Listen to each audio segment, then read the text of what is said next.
So if I have this right, we were warned of a cyber attack by the WEF about a year ago in 2023. Then in May of 2023, more than 50 US senators were issued satellite phones. Nationwide, pharmacies are experiencing what they're calling a cyber attack. That started Wednesday night, last night, which is prior to the cell service going down today, which is Thursday. Today, though, we get told only AT&T service went down, when in reality, from all appearances, it was every cell carrier, along with other quote-unquote services. You can go to downdetector.com to look at that for yourself. The cell companies refuse to identify or don't know the cause of the outages. I have two thoughts. One, is this some kind of test to see who retains service? In other words, who is unaffected so that changes can be made in order to affect them? The second, what is happening right now actually that this is distracting everybody from? Meaning, what news is being dropped right now that you're not seeing because of it? That in the next 48 hours you will be able to find, but it will be much harder to find because of this distraction. Who knows? I have no idea. Who am I? I'm not a media guy. I have no clue. But we've got this. WEF. Catastrophic cyber attacks could cost billions. The World Economic Forum predicts a major cyber attack, likening its potential impact to the pandemic. The economic stakes, ? A day without internet could bleed 50 billion from the global economy. It warns of a computer virus with a reproductive rate 10 times higher than COVID's, suggesting isolation of affected devices as the only containment method. COVID-19 pandemic has shaken our economies and societies to the core and shown us how vulnerable we are to biological threats. In the digital world, similar risks are being overlooked right now. A cyber attack with COVID-like characteristics would spread faster and further than any biological virus. Its reproductive rate would be around 10 times greater than what we've experienced with the coronavirus. To give you an idea, one of the fastest worms in history, the 2003 Slammer sapphire worm, doubled in size approximately every 8.5 seconds, infecting over 75,000 devices in 10 minutes and almost 11 million devices in 24 hours. Fortunately, at least until now, cyber attacks have not impacted our health the way pandemics have, but the economic damages, and therefore the impact they have had on our daily lives, have been equal and sometimes even greater. You see, in short, man, a cyber attack of this caliber could have effects on the just society's general function to such a degree that I don't think people could really imagine. I think people would be shocked. Of the World Economic Forum's Global Security Outlook Report 2023.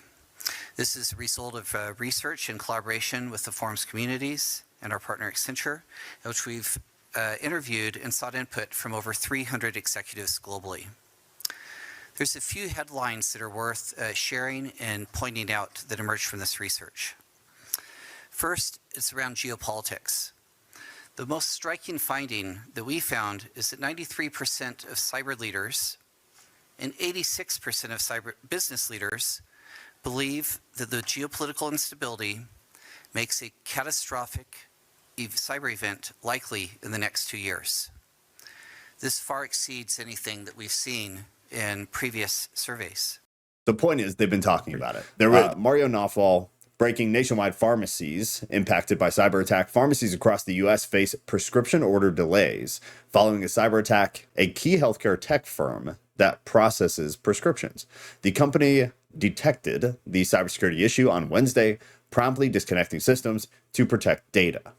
Nationwide, cell networks are experiencing outages, leading to crashes in 911 services across America. AT&T, Verizon, and T-Mobile customers from New York to LA are reporting no service or connection, with many phones displaying SOS messages. Service disruptions have been reported in various cities, including New York, Boston, Washington, Montreal, Honolulu, Atlanta, Houston, Dallas, Los Angeles, Seattle, and San Francisco. The cause of the problem is unclear, and there are suspicions of a potential cyber attack. This is Down Detector. This is what I was saying in the beginning. If you want to see for yourself, you can look through and you can visually picture what this looked like.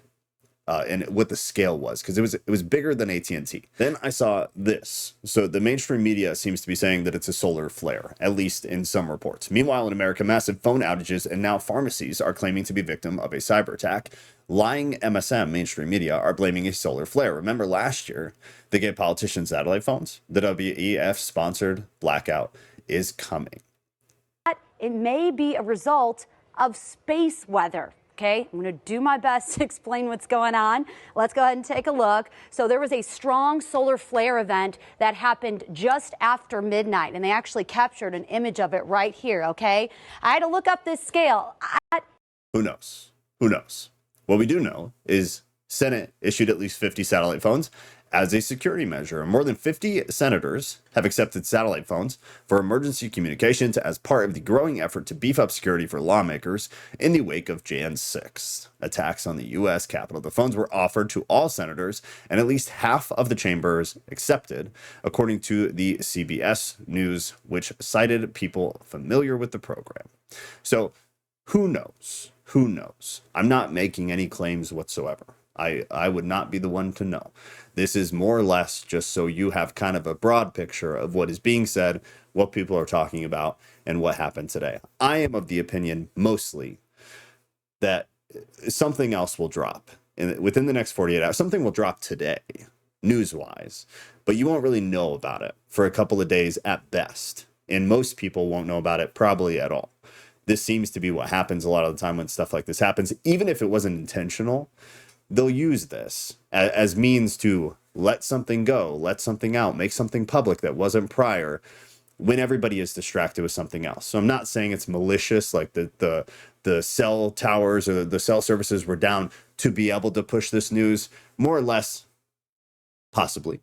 But if not, I think this will be used to get some information out to say, oh, we made that public on this date, on the 22nd of February. We made that public.